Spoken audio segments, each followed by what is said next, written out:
Bonjour à tous, dans cette vidéo je vais corriger un exercice sur le brouillage qui s'appelle source bichromatique. Donc on considère un montage de type Fan Dung éclairé par une source ponctuelle comportant deux raies monochromatiques lambda 1 et lambda 2.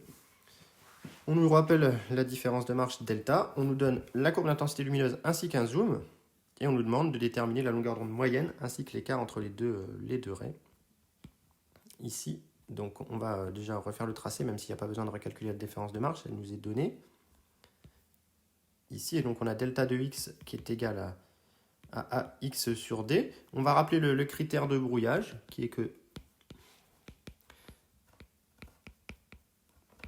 partant d'une situation de coïncidence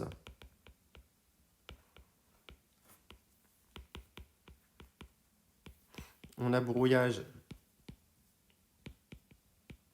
dès que delta P en valeur absolue est égal à 1/2, avec delta P égale P' moins P, égale donc delta prime ici sur delta sur lambda 1 moins delta sur lambda 2.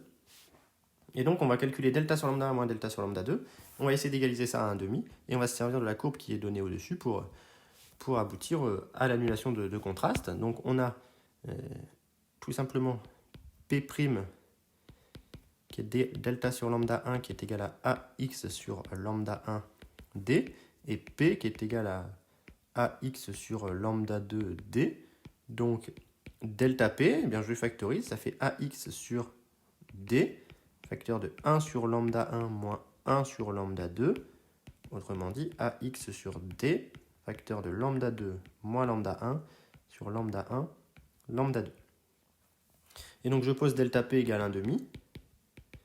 Et j'obtiens que AX sur D, facteur de lambda 2 moins lambda 1 sur lambda 1, lambda 2, est égal à 1/2.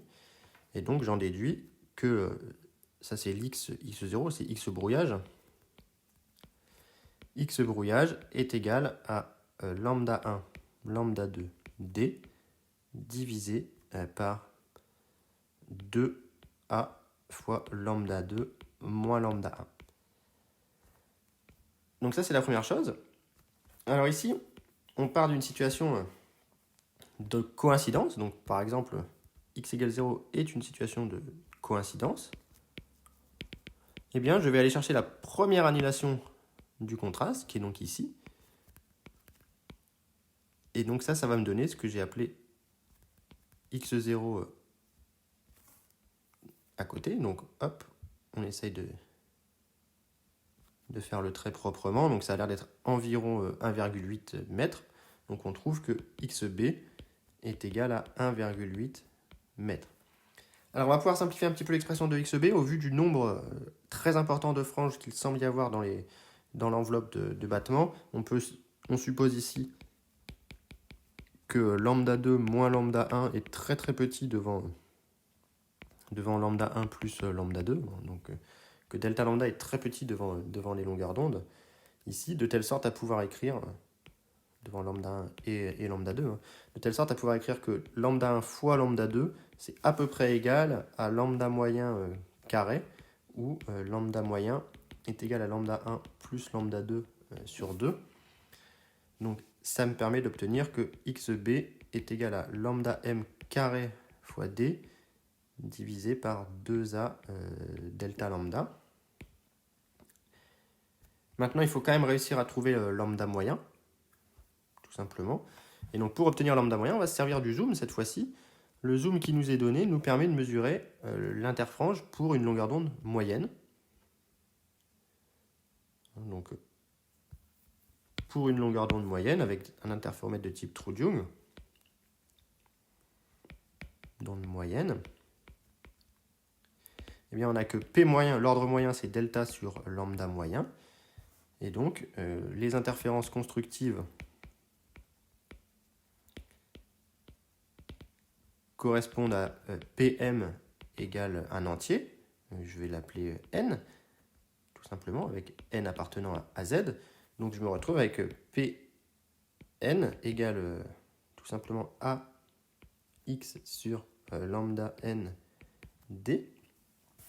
Et donc je vais pouvoir mesurer une variation d'ordre, c'est lambda moyen ici, une variation d'ordre correspondant des interférences constructives. Donc je vais partir par exemple de celle-ci, hein, tout simplement.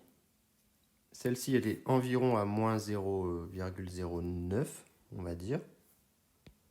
Donc là, ça fait moins 0,09. Et je vais en compter le plus possible. 1, 2, 3, 4, 5, 6, 7, 8, 9, 10, 11, 12, 13, 14, 15, 16. Et donc au bout de 16 interfranches, je suis à 0,09. Donc j'en déduis que 16i est égal à 0,18. Je peux en déduire la valeur de i. Ça me fait donc que i vaut 0,01125 mètres. Et donc i, ça correspond à lambda d sur a, avec i égale lambda m d sur a, avec le lambda moyen. Donc je peux en déduire le lambda moyen, qui est a fois i sur d. On a tout ce qu'il nous faut. On a i, il faut multiplier par a et diviser par d. Voilà, donc je tombe sur 563 nanomètres. On va vérifier que j'avais bien compté le bon nombre. 1, 2, 3, 4, 5, 6, 7, 8, 9, 10, 11, 12, 13, 14, 15, 16. Ça c'est bon. Donc je trouve le lambda moyen qui vaut à peu près 563 nanomètres. Puis, eh bien, j'en déduis le delta lambda qui vaut lambda m carré d sur 2 x brouillage fois petit a. Donc lambda m carré, c'est ce que je viens de trouver. D, c'est 1 mètre, divisé par 2 fois x brouillage, on avait pris 1,8 mètres, fois 50 microns.